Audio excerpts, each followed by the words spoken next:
Today I'd like to share with you my expectations for your Language Activity Implementation and Analysis project, your SEA. So we have modified this assignment from the original assignment a bit, so please use the information I am providing today. Let's start by emphasizing that you need to include 6 lessons. These 6 lessons will implement interactive language activities. And these lessons need to be original and created by you. Of course, you can use materials that you always use in your classroom, whether they be textbooks or websites or other types of materials. But the lesson itself should not be one that was provided to you or one that was taken from a site online. They should be original lessons.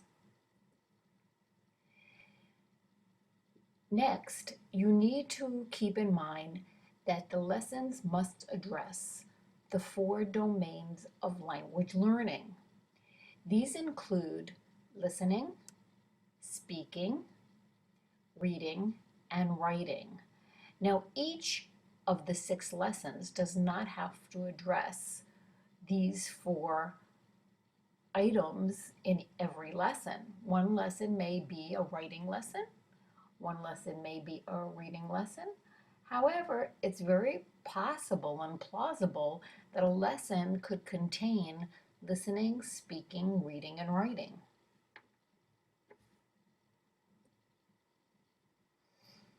All of your lessons should address socially and culturally appropriate ways to use language. And here, these should be tailored to the specific students that you are working with. Your lessons should be created using information gathered from informal assessments so that you can identify the linguistic proficiency level of your students. You may use whatever assessments that colleagues or you yourself have.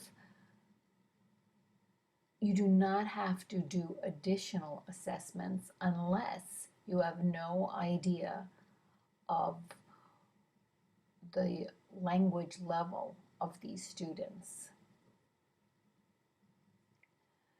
Every lesson must be student-centered. It must be created with the diverse learner in mind.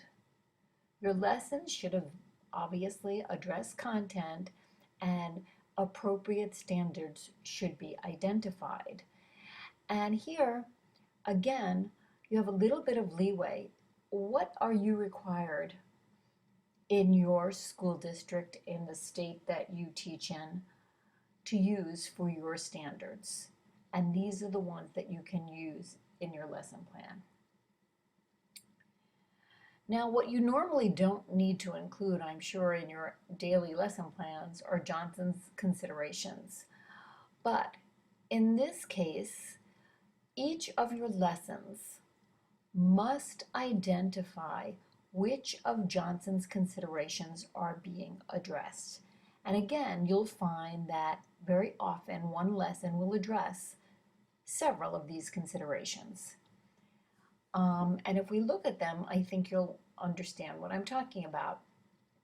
For instance, students need to be motivated, and that's usually done early on in your lesson. You need to have a plan for instructional management, and often we integrate other curriculum in our lessons. I would hope that you are always addressing your students' affective needs, that there is subject matter content, that you test for student understanding, that you look at the students' language skills and abilities, and then afterwards you look at the teaching strategies you used and reflect as to whether they were appropriate and best in this situation. It is your job to model the lessons in 2 classrooms. You're going to conference with a colleague, you're going to reflect, and you're going to have to provide documentation that this was done. And in your Blackboard, you have a verification form that you can use and attach to your project. So that provides an overview of what the lessons must contain. Now I'd like to share with you a sample lesson as well. Let's take a look at a sample lesson. This lesson is entitled Discover a City. The instructional strategy was to use authentic materials, and the instructional objective was to process information from multiple resources. We can see the author included the grade level of the students and the reading level of the students. In this case, Common Core standards were used and identified, as well as TESOL standards. The author identified the students' learning styles and how they would motivate specific learners. So you can see those are listed here. The instructional materials include a worksheet and a graphic organizer. The steps of the activity procedures are also provided. You can see that we also see what the teacher did before reading. The students would complete a KWL chart, what they did during reading, and what they did after reading. The small group activity was also provided, as well as how the assessment would be conducted. And this is an area that people seem to have difficulty with.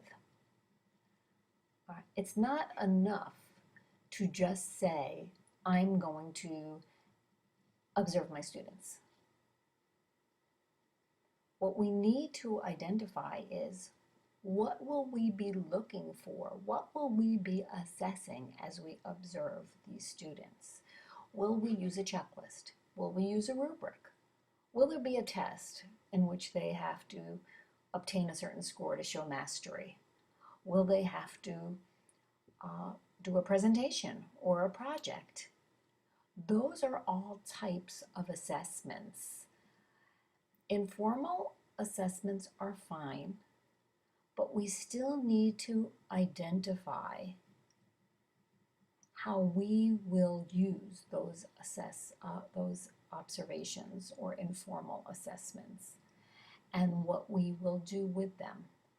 Because if we don't do something with our assessments, what is the point of assessing? There should be extended practice and then self-reflection. And you can see that this student chose to incorporate her Johnson's considerations in this area. And that's one way to do it. Remember, this is a sample lesson. It doesn't mean that it is perfect. Okay. Another way that we could do this is identify Johnson's considerations throughout the lesson, so that if in our activities and procedures, if that's where our motivation takes place, we could simply put in parentheses Johnson's number 1. Okay. Over here, steps to motivate learners. So we're addressing some of Johnson's needs. Some of these, the small group activity also, and what we do before, during, and after reading also addresses our instructional management, which is one of Johnson's considerations. So I want you to keep those things in mind as you prepare your lessons. I hope that gives you a bit of an overview as to how I expect this to be done.